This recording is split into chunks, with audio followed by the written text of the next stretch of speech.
this letter of intent, which Mike is not the leader of anymore, by the way, but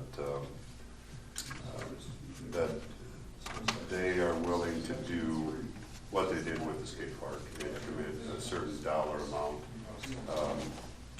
to a specific contractor to build a specific thing, which in this case is the playground. I also mentioned that the playground is one aspect of what is planned up there. There's other things planned, like the playground, we talked about restroom on that east end of Cleveland, but that is separate. I mean, That's not in this contract. no, that's not. This contract is strictly for Leathers to build the playground. We'll bid out the other things, but once this contract would be executed, then they would begin designing. We may pull together back to our committee to talk further on how we would like it to look, because then the next thing is picking out specific features, play features in it. That's the next step. They've got their parameters of how big, a dollar amount was given to them. All inclusive is the big thing, and to keep an ice cream Lamar's theme. So. And I must add that we've had several people, or a number of people that has voiced their ideas and their opinions and example, make sure it's ADA and those kind of things, and we did not overlook that. We've taken that, those suggestions, and what was the other big one? The mats? What was that? The ported place rubber surfacing. That was really important to a lot of them. And so Jason is working on it. Have you communicated with the Reg Reg committee that that park will not then be available as it is now for camping? Yeah, they're aware of it. Okay. At least Julie is. Okay. When we talked about lifting the curfew thing, Right. we talked about that. Because that was one of their questions early. Yeah, and if you look at it, the date they have given me was July 14th Right. for completion. I'm just saying area-wise for the Reg Reg people, Yeah, we may have to close off part of that park Yeah. to that. Okay. To that. Yep. But the ragtime people are aware of what. Julie, I haven't Yeah, attended any and of we'll those make sure. meetings. Yeah. My question is that security has been a problem for existing, which is no longer existing. Will the committee consider some type of security up there, cameras? We've talked about cameras in all parks. Okay. That was actually in the budget. And Security will cameras. this be lit? There's light pole, I looked up, that was just up there. I think there is one light pole right now. Well, there might even be two up there right now. Some of that stuff might have to move, depending on what the design Yeah. looks like. Yeah, my only comment on both of these, and I realize they're just drawings and stuff, is I don't know that I'm in favor of too much of a perimeter fence around the thing. They do have designs that don't have fences. That's just one person's opinion is, one of the issues we had with the other park was hiding places for not so desirable activities. And so I don't think, we need to keep that in mind, that was one of the problems. So hopefully not create a whole bunch of hiding places, and along with Ken's well-lit, and so that's just preliminary comment, so. But I want you to know that we're moving about as fast as we can on this thing. Because I knew that was a very I'm important, very grateful of that. I think you guys have done great. very important factor from the get-go. And these guys are a very good company, They are. so we're gonna deal with them. Okay? Motion to adopt resolution 20-7, Seven, yeah. awarding contract for the Cleveland Park Playground to Leathers and Associates, Inc. in the amount of $598,000. Is there a second? So moved. Motion made and second to adopt resolution number 20-7, awarding the contract for the Cleveland Park Playground to Leather and Associates Incorporated in the amount of $598,000. Do we have a roll call on that, Bev? Wick? Yes. Goodchild? Yes. Donlin? Yes. Knapp? Yep. Nelson? Yes. Motion passed. Thank you, everybody. I know that's a big project. Doug's right behind the podium, so I can't see her. Yeah. She's trying to hide from me. She's there, I see. Okay, let's move on to, Swing that discussion. camera around. Do you have anything? Discussion? No. Clark? Yeah, I guess I just throw 2 cents in and just say, we live in some pretty weird times right now. I think it's a time that Lamartians can show what good Lamartians do. Watch out for your neighbors, help people, support people where you can, because I think, we're living in some times that are just, nobody really knows what to expect. So I think just good neighborly courtesy is paramount at these, right now. So, Very well said. I agree. Rex? Yes. Tim? Pass. Nothing mine. Okay. Okay, moving on to Jason. I don't have much, I just let everybody know, all the trash cans are missing from downtown, if you haven't noticed, but they've all been taken to get refinished. Sandlot. Yeah, sandblasted and painted. Once they come back, then I assume we'll take the benches to redo. But they should start slowly coming back. As the individual finishes them, we'll go pick up a load and start putting it back around town, so. That's it, other than, more to come on COVID-19. Yeah, we have a little, we're gonna address a couple things, if you don't mind. Okay.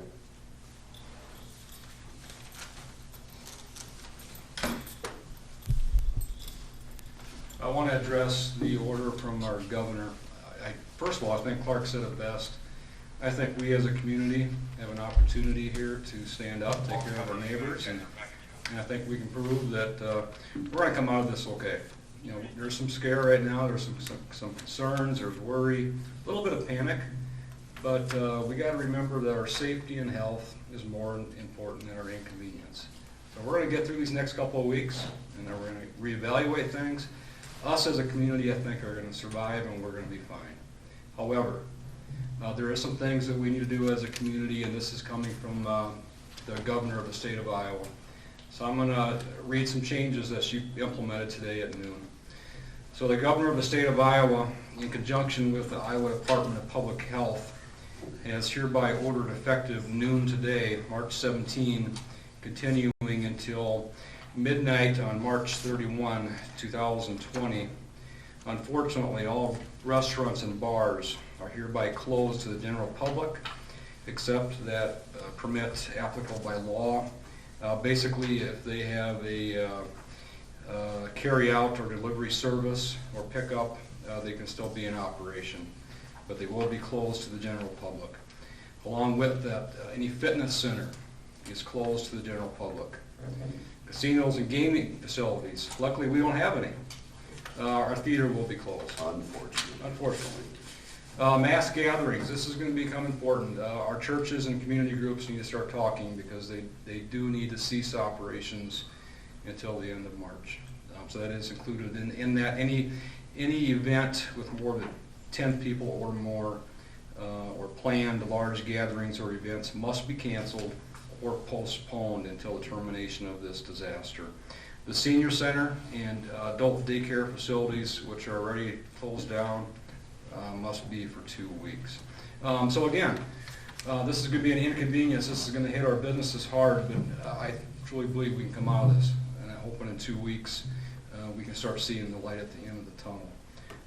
As a department, we are going to contact everybody that's affected with this by a phone call today. letting them know that the order has came out.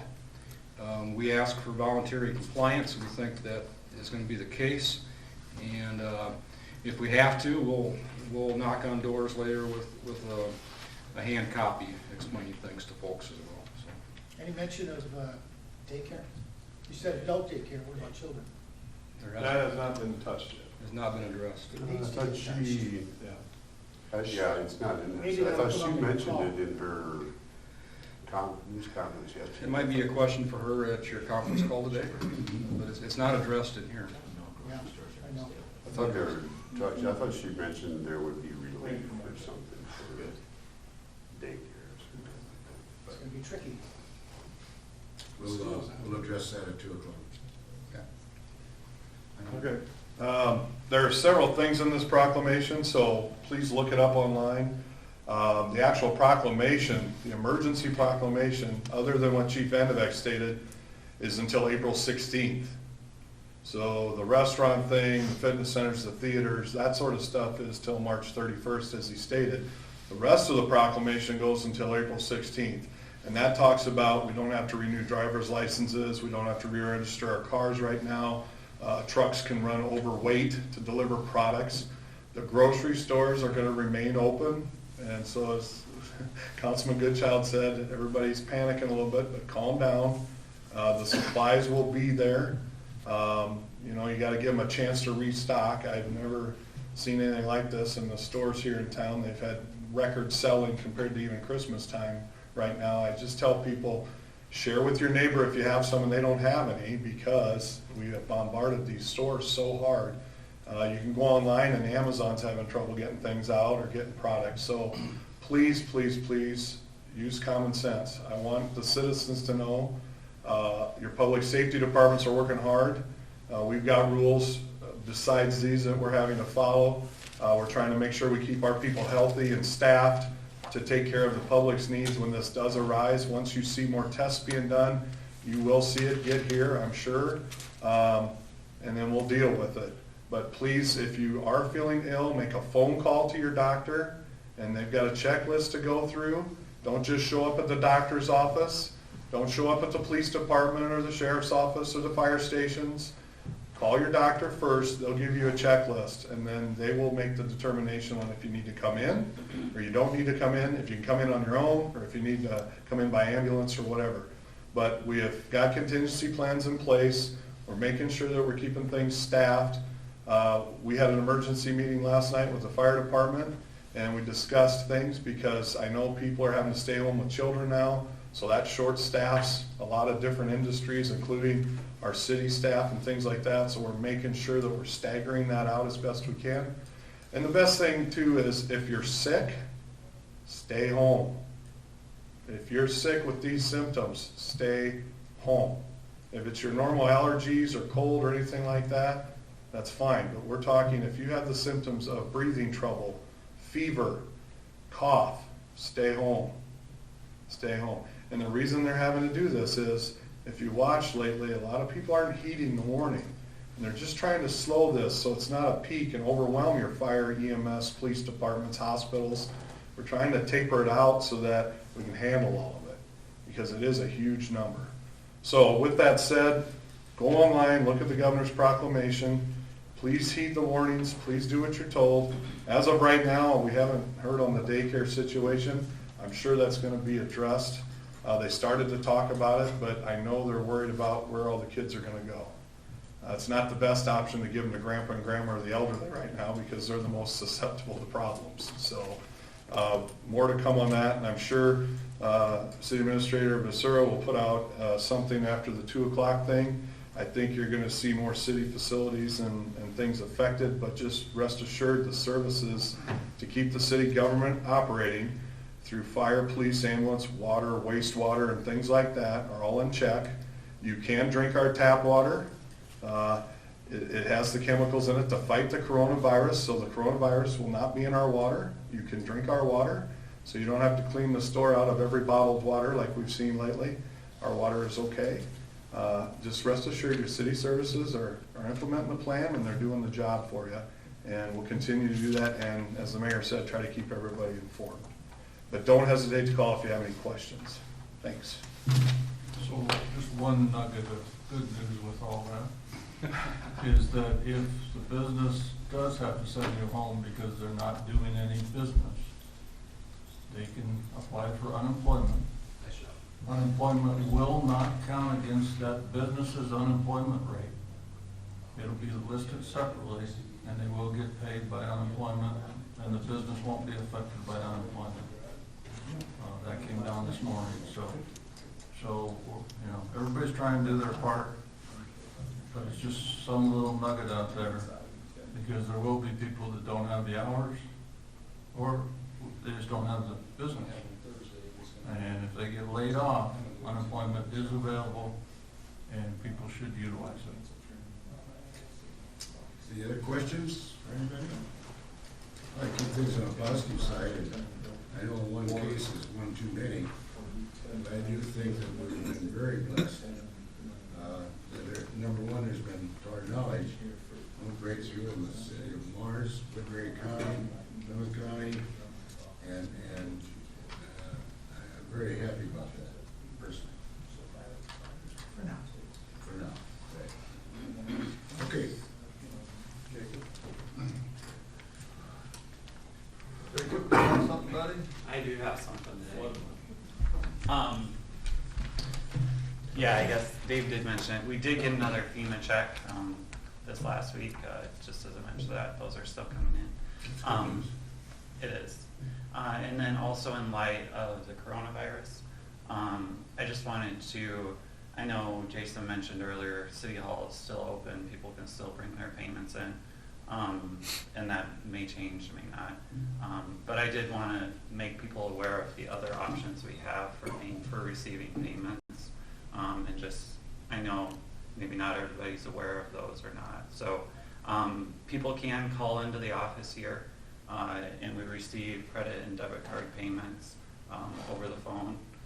So that's one way people don't have to have interaction. They can do it over the phone. They can also, if they don't want to do the credit or debit card payments, they can sign up for auto pay, where we automatically draft it from their bank account each month. And there's no fees associated with that. The debit credit card payments do have a small fee associated with them. So that's another option. They can also, we have the option now through the City of Mars website. You can go on there and you can make a credit and debit card payment online without calling in at all.